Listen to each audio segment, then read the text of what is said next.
man for impersonating an officer. They say he stole a book of tickets and was arresting speeders. As Mitch Scandalakis is sworn in as the new chairman of the Fulton County Commission, his opponent is talking about a possible lawsuit. The race for mayor of Atlanta begins anew. Will it be clean or dirty? We got a hint today. Greg Maddux wins the coveted Cy Young Award. Jeff Hullinger was with him when he got the phone call. Plus, our special report, The War on DUI. All this was shattered, and my eye was pushed up into my brain, and they had to reconstruct this. So he is one of the victims of the epidemic on our roads. We'll have the stories next on Eyewitness News. Thanks. Up next on Eyewitness News at 6, our special report, The War on DUI.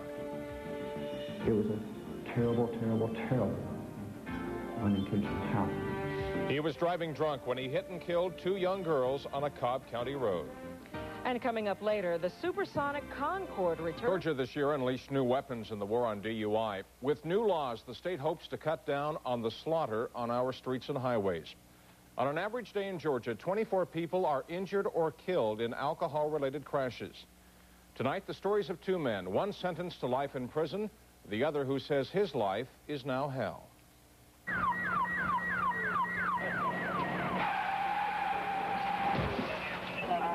Well, I lost my eye. They shattered my cheek, and all the facial right here, all this right here was destroyed. So it happened nearly 2 years ago on Rockbridge Road. At 7 in the morning, with the drunk driver coming head-on, Rico Carpintero turned the wheel so he would take the impact. That move spared his wife and son serious injury. This is what Rico used to look like, a former DeKalb County cop who was selling computers. Now, he says, people are so repulsed by his looks, he can't get a job at a fast food restaurant. The man who hit him had no insurance. Rico is $350,000 in debt. Me and the wife lost our house. We were living in a hotel eating out of a cooler. And if it hadn't been for Dr. Cole letting me stay at her house, I'll be out on the street homeless.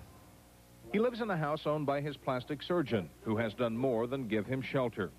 This computer animation starts with how he looked after the crash. 10 surgeries later, and many more to go, the process of rebuilding his face is slow and painful. The man who hit him got a 5-year sentence.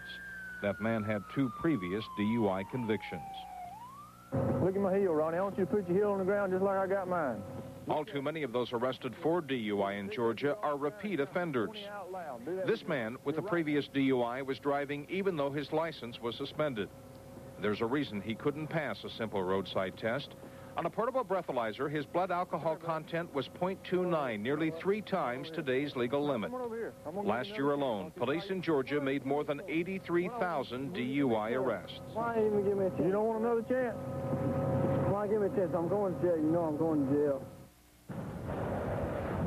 When James Chester was arrested for killing 2 teens in a DUI hit and run, he already had a long list of DUI convictions, plus 13 times he had entered hospital alcohol treatment programs. I stayed and had high hopes that now I'm going to be well, you know, I'm not going to drink anymore, but I was drunk 3 days after I left there.